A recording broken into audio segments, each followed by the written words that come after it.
I woke up to a miracle today. Triggers stay as I find my way. No judgment to lead astray. In this peaceful state of Welcome back. Today we're going to be taking a deep dive into the concept of miracles as it's presented in the course, specifically looking at Lesson 77. To kick things off, I'm going to read the lesson. I am entitled to miracles. You are entitled to miracles because of what you are. You will receive miracles because of what God is. And you will offer miracles because you are one with God. Again, how simple is salvation? It is merely a statement of your true identity. It is this that we will celebrate today. Your claim to miracles does not lie in your illusions about yourself. It does not depend on any magical powers you've ascribed to yourself, nor on the rituals you have devised. It is inherent in the truth of what you are. It is implicit in what God your Father is. It was ensured in your creation and guaranteed by the laws of God. Today we will claim the miracles that are your right since they belong to you. You have been given the correction for all your mistakes. You have been promised full release from the world you made. You have been assured that the kingdom of God is within you and can never be lost. We ask no more than what belongs to us in truth. Today, however, we will also make sure that we will not content ourselves with less. This lesson presents a really unique perspective on miracles.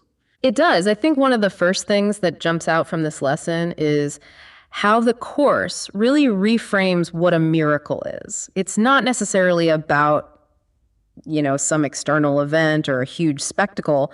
It really emphasizes this shift in perception. So you're saying that it's more about like an internal transformation rather than some big external instance. Exactly. It's about recognizing our unity with God and choosing love over fear. So less about, parting the Red Sea and more about changing our inner landscape. Yeah, I like that. Changing the inner landscape. That's a great way to put it. And from that shift in perception, we start to see miracles manifest in our lives. But the real work is the internal transformation.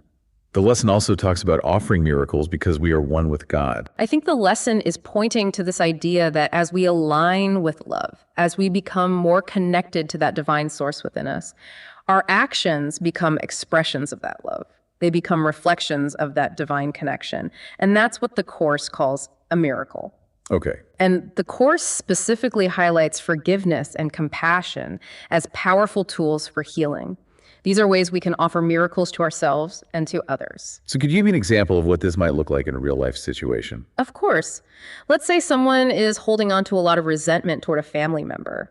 Maybe they feel hurt or betrayed. The ego's response in that situation is going to be blame, holding on to those grievances, wanting to punish the other person, or maybe wanting to be right. Which ultimately leads to more pain and suffering, right? Precisely.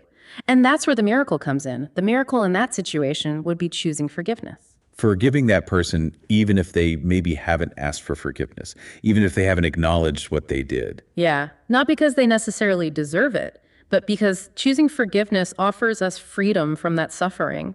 It offers us the potential for healing. It allows us to break free from that cycle of pain. I mean, that makes sense. But forgiving someone who has wronged you, even if they haven't apologized, seems really counterintuitive. From the ego's perspective, it definitely is. But the Course is asking us to look beyond the ego's limited perspective. Choosing forgiveness, even when it feels difficult, is an act of recognizing our shared humanity, releasing the need for retribution, and instead choosing to align with a higher power, a power that can heal and transform. It almost sounds too good to be true. We are entitled to miracles just by shifting our perception. Right. It can definitely feel that way. It might seem that way on the surface. But I think it's important to remember that the Course is also very specific about what constitutes a miracle. So let's move on to this section on specialness. In this part, the Course uses the example of resentment towards a family member to illustrate this choice between miracles and grievances. Yeah, that's a powerful example. And I think it really gets to the heart of what we're talking about here. That example really highlights this contrast between the ego's drive for separation and the unifying principle of love that underpins miracles. So holding on to that resentment, that's what keeps us separate. And forgiveness is what offers us that path back to unity. Precisely. When we choose forgiveness, we're acknowledging our interconnectedness. We're aligning ourselves with that power of love. And that's the essence of miracles. It seems like this whole section is really encouraging us to reconsider our usual responses to challenging situations. Instead of reacting with anger or resentment, we're being invited to choose a different path. It is. It's really an invitation to question the ego's dictates and consider a different approach. It's suggesting that even in the face of adversity, we have the capacity to respond with love. Yeah, I love that. It feels really empowering. It is empowering because it reminds us that we're not victims of circumstance. We actually have the power to choose our responses. And in doing so, we create a more peaceful and loving experience for ourselves and for the world around us. That leads us to this how-to section of the lesson. Begin the longer practice periods by telling yourself quite confidently that you are entitled to miracles. Closing your eyes, remind yourself that you are asking only for what is rightfully yours. Remind yourself also that miracles are never taken from one and given to another, and that in asking for your rights, you are upholding the rights of everyone. Miracles do not obey the laws of the world. They merely follow from the laws of God. After this brief introductory phase, wait quietly for the assurance that your request is granted. You have asked for the salvation of the world and for your own. You have requested that you receive the means by which this is accomplished. You cannot fail to be assured in this. You are but asking that the will of God be done. In doing this, you do not really ask for anything. You state a fact that cannot be denied. The Holy Spirit cannot but assure you that your request is granted. The fact you accepted must be so. There's no room for doubt and uncertainty today. We're asking a real question at last. The answer is a simple statement of a simple fact. You will receive the assurance that you seek.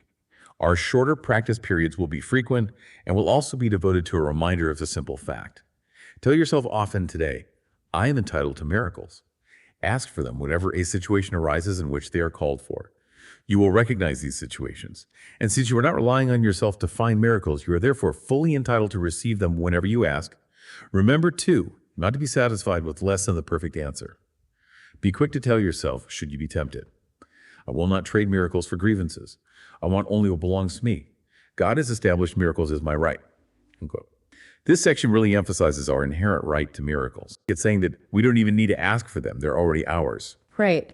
And it also highlights this really important distinction between worldly laws and what the Course refers to as divine law. So we're not trying to manipulate the world to get what we want, but rather align ourselves with this higher order, with divine law. Yes. The focus is on that internal transformation. It's about surrendering to the power of love and allowing those miracles to unfold naturally in our lives.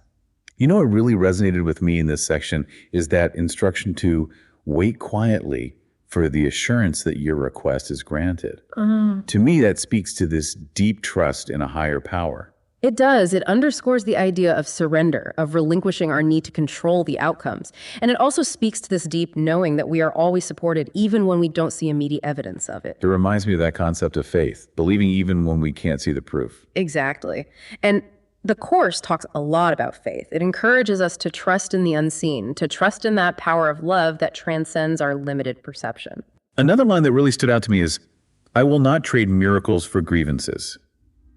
To me, that feels like a commitment to choosing a more loving perspective, even when it's challenging.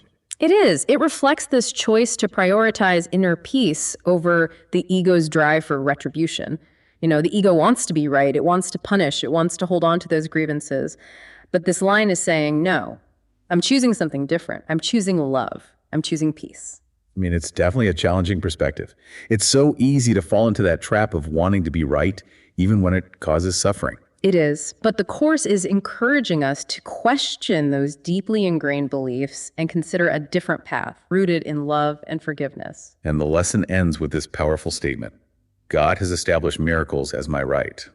It really speaks to this deep sense of worthiness. It's reminding us of our inherent connection to the divine. And it's asserting that miracles are not reserved for a select few. They're available to all of us who choose to align with love. This whole idea of choosing miracles over grievances just seems like such a powerful practice. It really represents a fundamental shift in perspective.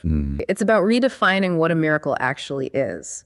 So the true miracle lies in our willingness to choose love over fear, forgiveness over judgment. Yes. This lesson is really inviting us to cultivate a whole new way of seeing the world and ourselves. It is. It's encouraging us to question those habitual responses, those patterns of thinking that keep us stuck in fear and separation. And instead, it's inviting us to consider this transformative power of love. And that shift in perspective can bring greater peace, joy, and meaning to our lives. Absolutely. Well, this has been such a fascinating exploration of Lesson 77 from the Course. It really has. And I think it offers us such a unique and profound understanding of miracles.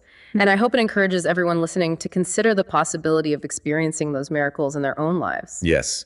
And I love how it emphasizes the importance of internal transformation and the power of choosing love in every situation. That's the key. Well, thank you so much for joining us for this deep dive. It's been a pleasure. And to everyone listening, until next time, may you experience the transformative power of love.